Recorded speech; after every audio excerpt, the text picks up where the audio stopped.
The ball is on the spot. The grass is wet. You can feel it through the studs, that faint cold grip of a pitch that has already swallowed 3 hours of your effort. The stadium is so loud you cannot hear your own breathing. You have taken this walk before. You have taken it hundreds of times. Your left foot knows the run-up better than it knows anything in this world. You glance at the goalkeeper. He shifts his weight left. You process this in half a second, the way only a machine processes things, and then you plant your foot and you strike. And the ball rises and clips the outside of the post and rolls away into the darkness of the net frame. And the crowd does not explode. It gasps, and then it roars, but not for you. And in that gap between the gasp and the roar, you understand something you will spend the rest of your career trying to forget. Being the best in this competition is not protection. It is a sentence. And this is not even the hardest part. The hardest part comes later. The hardest part comes when you realize the system you are trapped inside was designed so that you can never fully win. Let's go back. Not to the beginning of your career, but to the moment this trap was built. You become the best in this competition by accumulating something nobody else has ever accumulated. Goals, records, nights where you bent the entire logic of a match by sheer will. You score in knockout games across years and clubs and generations of opponents. You score in a way that makes commentators run out of adjectives. You become the name the competition reaches for when it needs to explain what it is. And here is the problem with that. When you become the symbol of something, the symbol is now responsible for the thing. You are not just a player in the Champions League knockout anymore. You are the answer to the question of whether your team will survive it.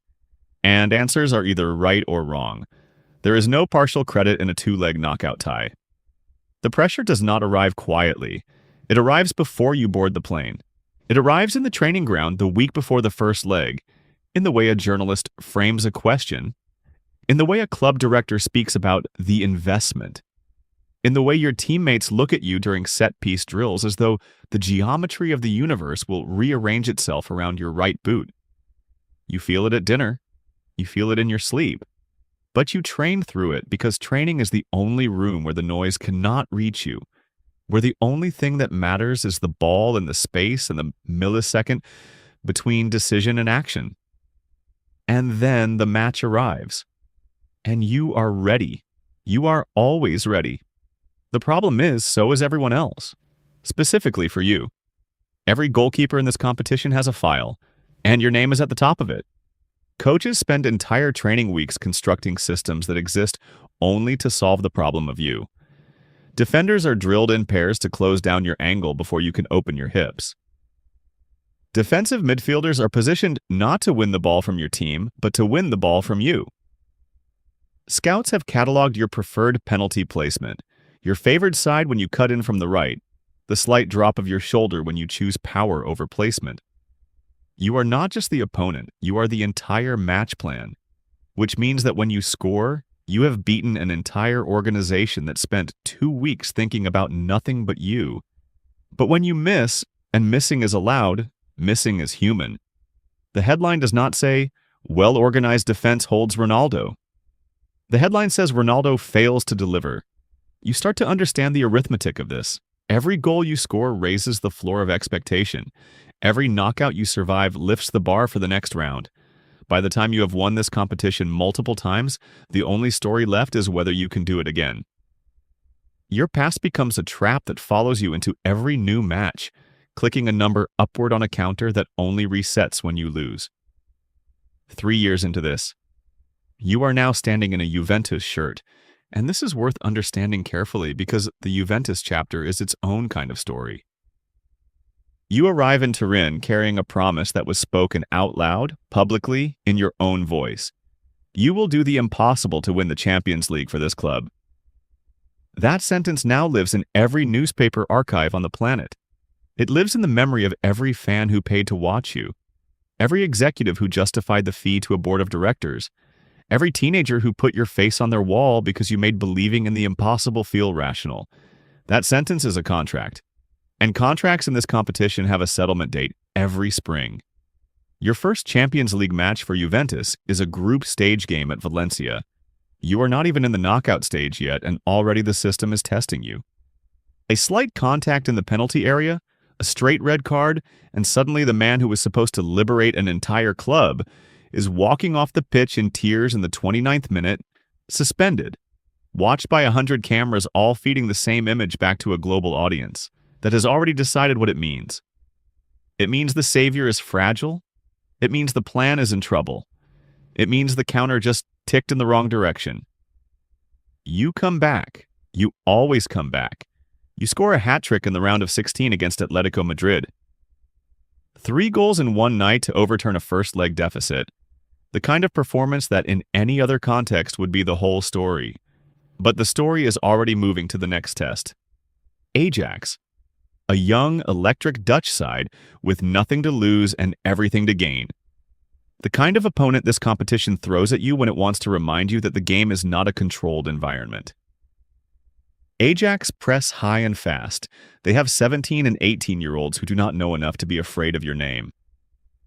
And in Turin, on a night that the Juventus crowd expected to be a formality, Ajax score twice and it is over. The scoreboard doesn't care that you are the competition's all-time leading scorer. The scoreboard is a democracy. The following year, Lion knock Juventus out in a match where you cannot manufacture the moment. The year after that, Porto, a club that spends less in a transfer window than your weekly wage.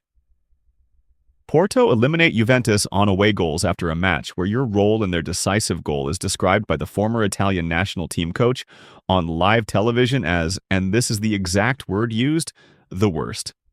Not unlucky. Not typical of a difficult night, the worst. That is what you are when it goes wrong now, not human. The worst. And you sit in the dressing room after, and the noise from outside bleeds through the walls, and you understand with perfect clarity what has happened to you over the years. You have become something the system uses rather than something the system protects. Clubs use your name to sell shirts, to attract sponsors, to justify stadium expansions, to win elections within boardrooms. The competition itself uses your goals to build its own mythology, its own brand, its own television contracts worth billions. And when the knockout stage ends badly, the system needs somewhere to place the weight of the failure, and you are the most visible object in the room. You were paid the most, you promised the most, you were supposed to be the answer. So when the answer is wrong, it is your fault, by definition, by the logic of the contract that was never written down, but was always understood by everyone in the room. Here is the cruelest part.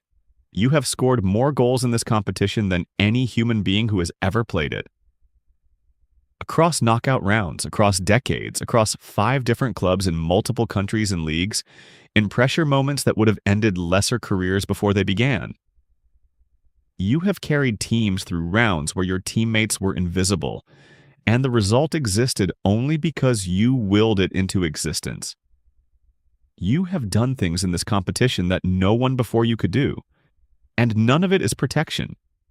None of it is a shield, because the standard you set is now the floor, not the ceiling, and the floor keeps rising. The ball is on the spot again. A different stadium, a different year, the same physics, the same grass, the same 3 steps, and the same goalkeeper watching your hips for information. The crowd holds its breath, not because they are neutral, because they have already decided that what you do in the next 2 seconds will either confirm the legend or expose the lie. And that is the problem. For them, it is entertainment. For you, it is the only currency that has ever bought you anything in this life. So you run, you strike, you watch. And somewhere above the result, above the scoreline, above the knockout and the headlines that will follow, the question that nobody ever asks out loud floats in the cold arena air. What does it feel like to be the greatest in the history of this competition, and to know that it will never, ever be enough? That is what it feels like. That is the sentence you are living.